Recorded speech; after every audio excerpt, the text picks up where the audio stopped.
नमस्ते प्यारे भाइयों, माताओं और बहनों, कैसे हैं आप सारे लोग। दिवाली की तैयारियों में व्यस्त होंगे और धनतेरस की बहुत सारी शुभकामनाएं, बहुत सारी बधाइयां, हार्दिक अभिनंदन आप सारे लोगों का। यानी नाम, काम और दाम सब कमाएं, जीवन में इन तीनों चीजों की कभी कहीं कोई कमी ना रहे। शुरू करते हैं कहानियों का सिलसिला। सुनाओ संजय कान्हू देखी। हम उसी सिलसिले को आगे बढ़ा रहे हैं जिससे हम पिछले दिन भी मुखातिब हुए थे। दिव्यांगों को लेकर हमारे मन में थोड़ी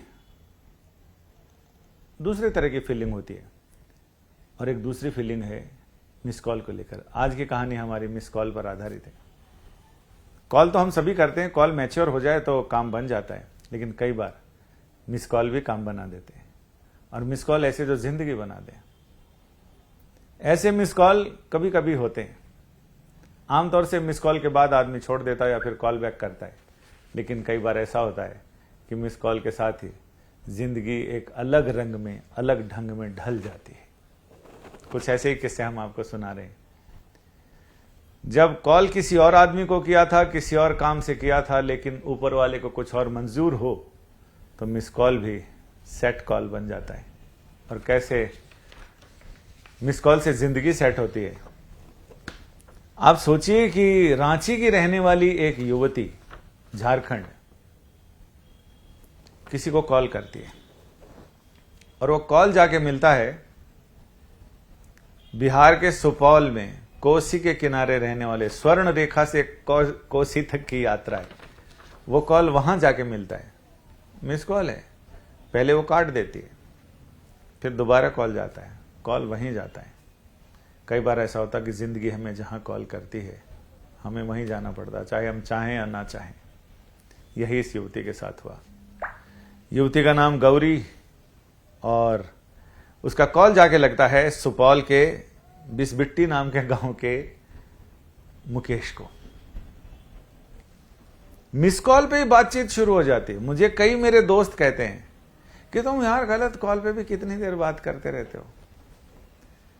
तो कई बार ऐसा होता है, पता नहीं कौन सा कॉल आपकी जिंदगी का बिल्कुल सटीक कॉल साबित हो जाए। कौन सा आदमी जो मिस कॉल कर रहा है वो शायद हो सकता है किसी और रिपोर्टर को खबर दे रहा और खबर हमें मिल जाए। ऐसा मेरे साथ तो हुआ है। मिस कॉल पे भी खबरें मिली हैं और वो खबरें ऐसी हुई जो कई लाखों लोगों की जिंदगी बदल देती है।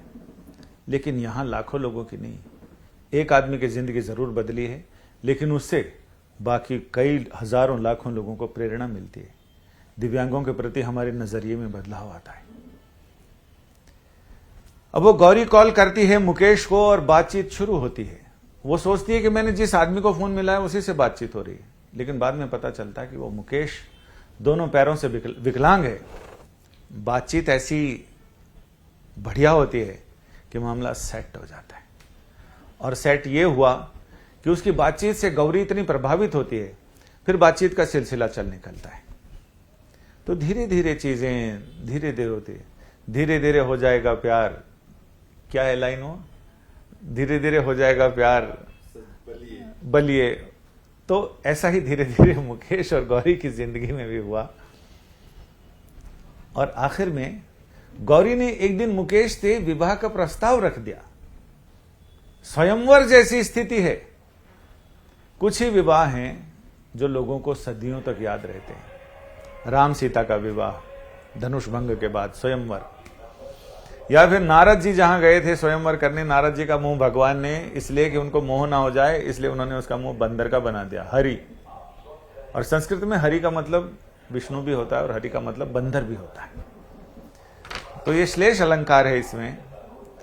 तो और जैसे शिव पार्वती का विवाह या फिर कुछ ऐसे विवाह हैं जो आपको याद रहते हैं।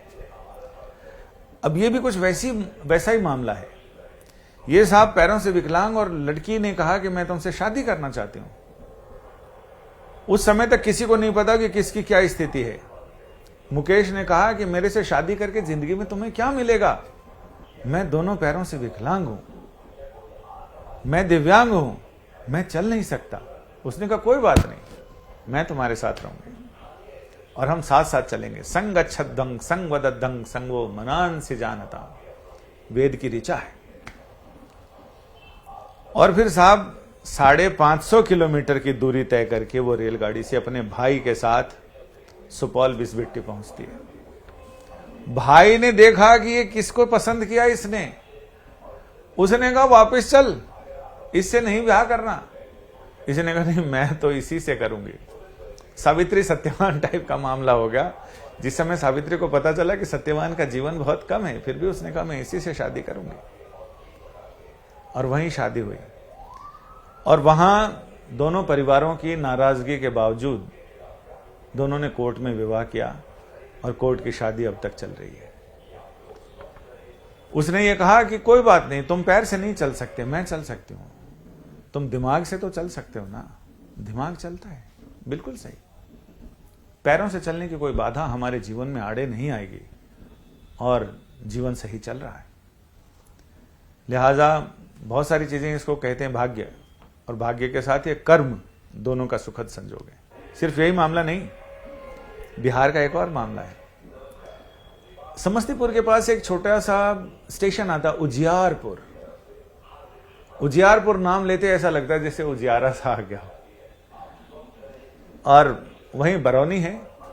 बरौनी की लड़की सोनाली और उजियारपुर का के पचपैका गांव का किशन पासवान, इन दोनों की भी कहानी ऐसी है। फेसबुक पर दोस्त हुए, दोस्ती हुई, दोस्ती आगे परवान चढ़ी, और धीरे धीरे दोस्ती प्रगाढ़ होती गई। जैसा कि मैंने पहले भी कहा, पहले आप फिर तुम्हें, फिर जाने जाना हो गए, और फिर वही हुआ। साहब ये दोनों तैयार हो गए और सोनाली पहुंच गई वहां कि मुझे शादी करनी है। और किशन और सोनाली की शादी, पहले तो ये तय था कि वो थानेश्वर मंदिर है, वहां शिव जी का बहुत पुराना मंदिर है, थानेश्वर मंदिर में ये दोनों शादी के लिए तैयार हुए। लेकिन वो एक तो थानेश्वर मंदिर, दोनों के परिजन वहां आ गए और दोनों ने वहां हंगामा खड़ा कर दिया। ये विवाह नहीं हो सकता, ये शादी नहीं हो सकती है। लेकिन मियां बीवी राजी, तो क्या कर ले काजी। फिर जब विवाद आगे बढ़ा तो ये हुआ कि ठीक है, थाने चलते हैं और अपनी अपनी शिकायतें दर्ज कराते हैं। थानेश्वर मंदिर से पुलिस थाना गए, यानी यहां भी थाने का कोई संपर्क है। थाना गए और थाना में जाके उन्होंने बताया, लड़की ने कहा मैं बालिग हूं, मैं अपनी मर्जी से विवाह कर सकती हूं, संविधान मुझे इसकी इजाजत देता है। पुलिस वाले भी मौन, कहें तो क्या, लड़की बालिग लड़का बालिग, दोनों अपनी मर्जी से विवाह करना चाहते हैं। और उसमें भी किशन दोनों आंखों से दिव्यांग है। मैं आपको उनकी तस्वीरें भी दिखाऊंगा दोनों की, कि दोनों की अपनी अपनी मुश्किलें हैं, लेकिन दोनों की वधुओं ने कहा कि नहीं, विवाह होगा तो यही होगा और इसी से होगा। और इसके साथ ही दोनों ने अपने अपने जिद पे अड़े रहे। ये तो मुकेश और गौरी की तस्वीर है। ये मुकेश और गौरी हैं, जिन्होंने, मैं अपने कैमरामैन से कहूंगा कि वो जूम करके इसको दिखाएं और बताएं। ये मुकेश और गौरी हैं, और ये उजियारपुर का किशन और सोनाली। आंखों को देखने से नहीं लगेगा कि ये दिव्यांग है, लेकिन ये आंखों से देख नहीं पाता। लेकिन सोनाली ने कहा कि मैं तुम्हें सब कुछ दिखाऊंगी, दुनिया हम साझा आंखों से देखेंगे, और मैं जीवन में आपको किसी भी तरह की कोई कमी, कोई मुश्किल नहीं आने दूंगी। और इस तरह से इन दोनों का विवाह थानेश्वर महादेव मंदिर से पुलिस थाना तक, और उसके बाद से अपने जिंदगी की गृहस्थी की गाड़ी चलाने तक सारी चीजें सही सही चल रही हैं। आदमी अगर ठान ले तो क्या नहीं हो सकता है। और यही इन दो विवाह का जिक्र मैंने इसलिए किया कि अगर इंसान ठान ले तो बहुत कुछ कर सकता है, क्या नहीं कर सकता।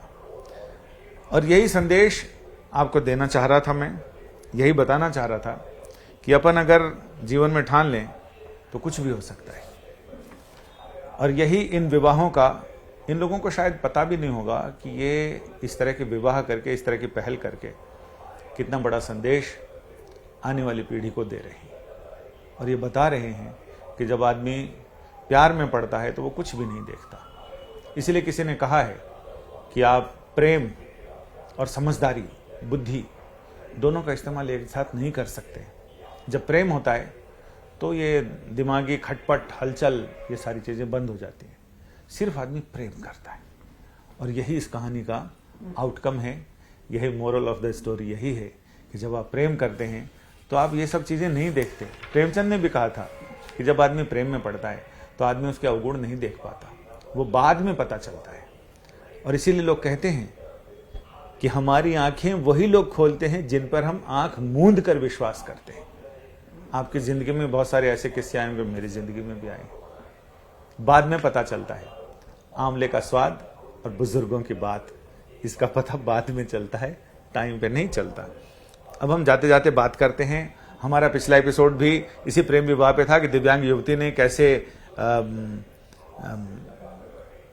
एक ऐसे युवक से विवाह किया, दिव्यांग युवती के साथ उस युवक का विवाह कैसे हुआ, इस पर हमने बात की थी। इस पर कई लोगों ने अपनी प्रतिक्रियाएं दी हैं।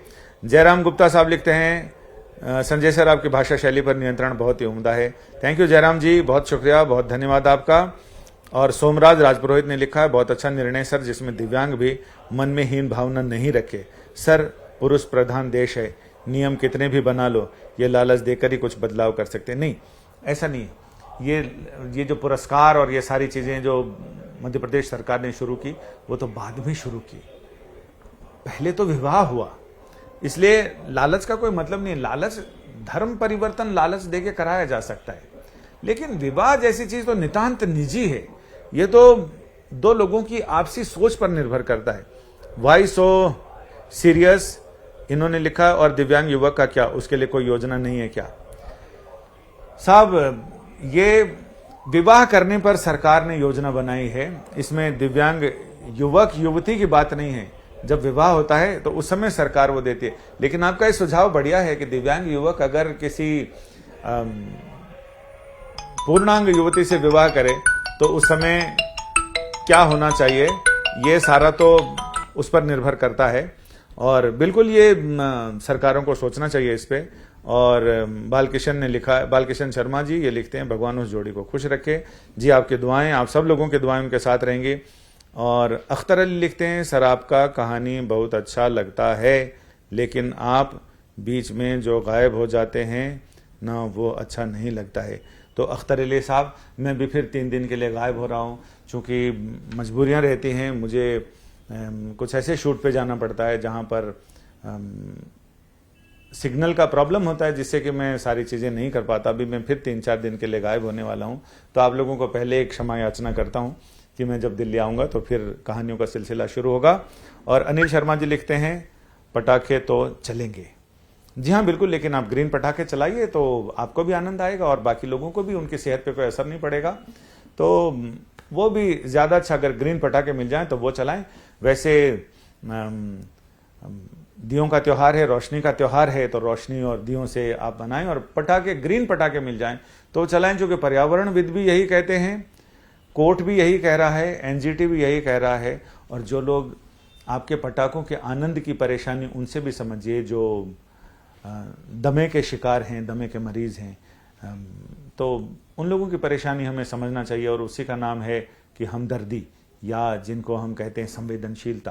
तो उनके दुख के, परेशानी के प्रति भी हमें संवेदनशील होना चाहिए। एसपी गौतम साहब लिखते हैं, प्रेम करने से पहले अपनी इनकम और लड़की वालों की डिमांड्स देख लें। प्रेम पर्सनल होता है, शादी अंडर द कॉन्स्टिट्यूशन होती है।